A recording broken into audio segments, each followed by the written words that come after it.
trending news in Nigeria the last 24 hours. Operatives of the National Agency for Food and Drug Administration and Control, NAFDAC, raided an illegal factory in Lagos on Friday, January 23rd. The facility was reportedly producing counterfeit Goya olive oil and various alcoholic beverages for distribution in local markets. The National Labour Congress (NLC) joined forces with local distillers on January 24 to protest NAFDAC's ban on sachet-packaged alcoholic drinks. The protesters argued that the ban will lead to massive job losses and significantly hurt the informal economy. President Bola Tinubu addressed the nation from Abuja on Friday, January 23, 2026, outlining a new roadmap for constitutional amendments. The speech emphasized the devolution of powers to the states and the formal recognition of traditional rulers within the governance framework. The Independent National Electoral Commission (INEC) released the official schedule for the 2026 off-cycle governorship elections in 3 states on Saturday. The commission promised enhanced bimodal voter accreditation system (BVAS) functionality to ensure transparency in the upcoming ballots. The Supreme Court delivered a final judgment in Abuja on January 23rd, affirming the election of the senator representing Kano Central. The 5-man panel ruled that the petition filed by the challenger lacked sufficient evidence to prove allegations of overvoting. The National Assembly (NAS) opened a plenary session in Abuja on January 24 to deliberate on a proposed upward review of the national minimum wage. Lawmakers are seeking to align worker compensation with the current inflationary trends affecting the Nigerian economy.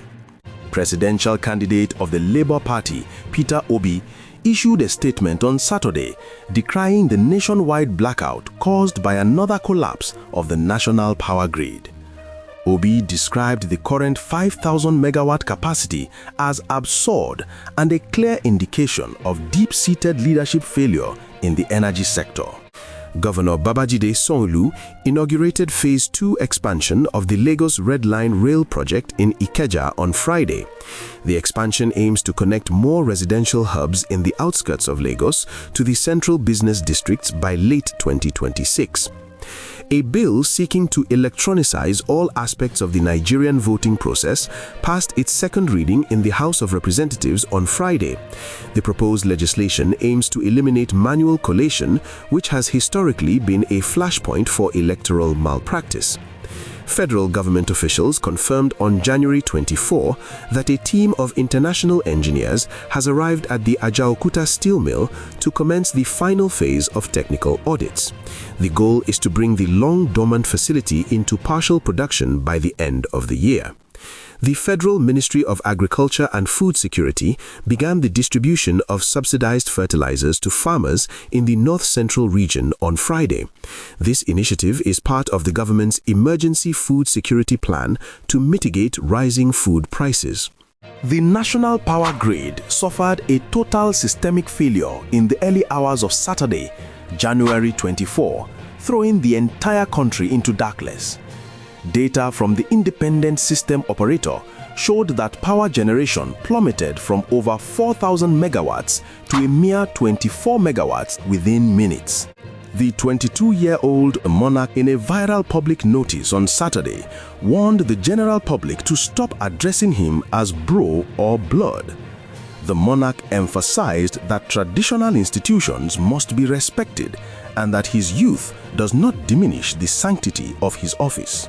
The United Nations World Food Programme cautioned that Nigeria could face a severe hunger crisis this year as funding for emergency food aid in conflict-affected areas dries up, affecting millions. The Minister of Aviation officially signed the concession agreement for the Akanu Ibiam International Airport in Enugu on Saturday.